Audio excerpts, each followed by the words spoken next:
Hello guys, welcome back to my channel. This is me Jyoti Ketan and you're watching Arcandy. In this channel we discuss about architecture. So today we are going to discuss about history and origin of Vastu Shastra. This is the episode 5 of our series Vastu Guide for House. If you haven't watched my previous videos then please watch them. I'll put the link in the description box below. Please watch them and come back to this video. So without further delay, let's get started with today's video. Before starting our today's video, let's do a small recap of our first episode, second episode, third episode and fourth episode. In first episode, we discussed about the basics of Vastu, that is the different elements and about the different directions. In episode 2, we discuss about the colors in Vastu, which rooms should have which kind of a color in Vastu Shastra.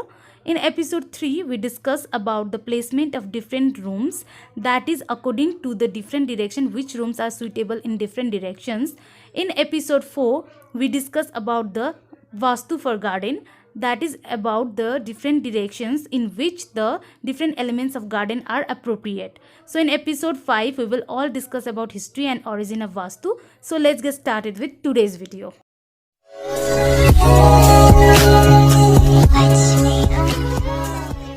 History of Vastu. The science of Vastu is considered as an integral part of the Indian architecture. According to the modern historians Havel and Cunningham, the science developed during the period of 6000 BC and 3000 BC. Being a technical subject, it was confined only to the architects and handed over verbally or in the form of handwritten monographs. The principles of construction, architecture and sculpture as enunciated in the treatises on temple architecture have been incorporated in the science of Vastu. For ancient literature, we gather that Vastu was treated as the science of construction of temples and royal palaces. In the Matsya Purana, 17 perspectives of Vastu has been mentioned. They are Bhrigu, Atri, Vasishtha, Vishwakarma, Maya, Narada, Nagnajit, Vislaksha, Purandra, Brahma, Kumar Swami, Nandisha, Sonaka, Bhargava, Vasudeva, Aniruddha, Sukra and Bruhaspati. The first official treatise on Vastu, Kashyapa Silpa, has been attributed to Saga Kashyapa. In the treatise Agama Sastra, which explains the science of temples, Vastu is considered as the basis for any type of construction. Excavation at Harappa and Mohenjo-daro also indicate the influence of Vastu on the Indus Valley civilization. Vastu Silpa Shastra, the ancient mystic science and the art of designing and constructing buildings, find its origin in Satyapta Veda in terms of a part of Atharva Veda, one of the four Vedas. So proofs of Vastu Shastra can be found during the time of Ramayana and Mahabharata. These principles called Vastu Shastra were evolved over thousands of years out of experience and foresight of ancient sages of India and are valuable for all the well-being of mankind. According to Shastras, if we worship, revere and respect the lords of these 8 directions, they will shower on us their blessings and benefits. Vastu Shastra is the textual part of the Vastu Vidya, the broader knowledge about architecture and design theories from ancient India. Vastu Vidya knowledge is collection of ideas and concepts with or without the support of layout diagrams that are not rigid.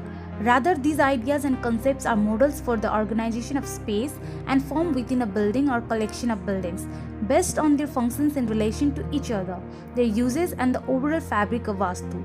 Ancient Vastu Shastra principles include those with the design of mandir like Hindu temples and the principles for the design and layout of houses, towns, cities, gardens, roads, water, walks, shops and other public areas. Numerous Sanskrit treatises mentioned in ancient Indian literature. Some have been translated in English. Many Agamas, Puranas and Hindu scriptures include chapters on architecture of temples, homes, villages, towns, fortifications, streets, shop layout, public wells, public bathing, public halls, gardens, riverfronts, among other things. In some cases, the manuscripts are partially lost.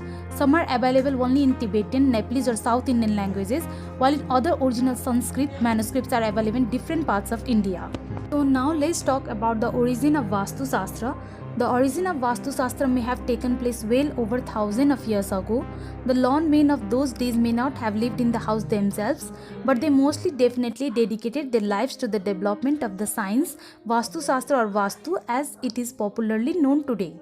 The principles of the science laid down during those days were based purely on the effect of sun rays during different times of day. The observation and corrections made were noted and concluded only after in-depth screening of the situation.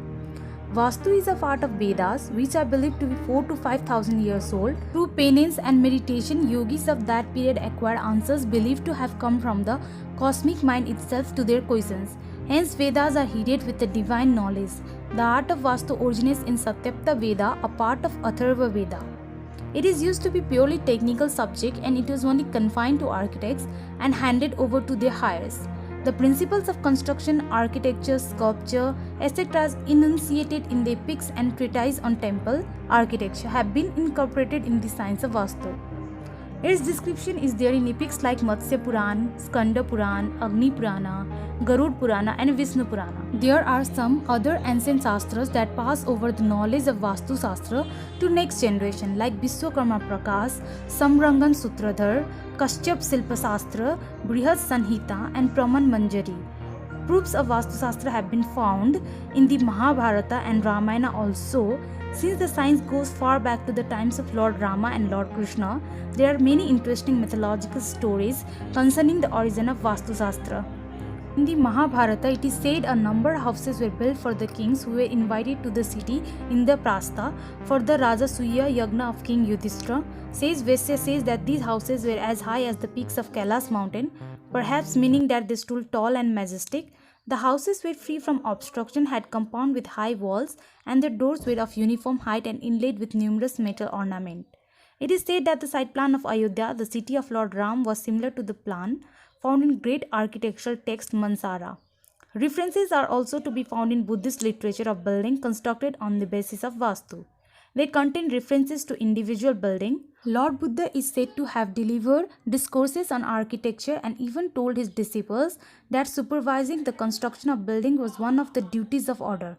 Mention is made of monasteries, biharas or temples, buildings which are partly residential and partially religious, Ardha yogas, residential storied building prasadas, multi-story building harmyas, and guhas or residential building for middle class people.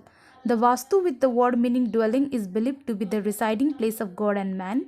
According to its modern meaning, it covers all buildings irrespective of their uses like residences, industries, business, establishments, lodges, hotels. It is based on the 5 basic and essential elements such as Vayu, Agni, Jal, Bhumi and Akash, which means air, fire, water, earth and space, which are known as Panchabhutas. Everything on earth is built from this element. Let me tell you one such story. Lord Shiva had killed a devil named Andak after a long war which had continued for years. A spirit originated out of the perspiration of Lord Shiva and consumed all the blood from the body of the devil. His hunger was still not satisfied. He then undertook penance. Lord Shiva was impressed and highly satisfied his penance and offered him a boon. The spirit then went wild and started eating men and animals. This terrified even the gods in heaven. 81 gods including Lord Brahma laid the spirit face down and then they sat on different parts of its body. When the spirit asked for forgiveness, Lord Brahma offered him a boon. After building any structure, the people who offer you prayers and worship you as a Vastu Devta will be blessed with pleasures and prosperity. However, only those people who do not offer you prayers shall be at your mercy and you may trouble them in any way. There is a possibility that these stories were added in the olden scripts only to scare people and make them conscious about the subject. The science of Vastu Shastra is, however, no mythological story and has stood the test of time for thousands of years. Guys, this much for today's video. I'll see you in the next video. Until next time, stay tuned to my channel and don't forget to like, share, comment and subscribe to my channel, and please press the bell icon so that you'll be notified whenever I upload a video. I hope you are liking this series. If you are liking this series, please press the thumbs up button and please subscribe. That is free. And thanks for watching and keep supporting, guys. This is me Jyoti Ketan signing off. Bye bye.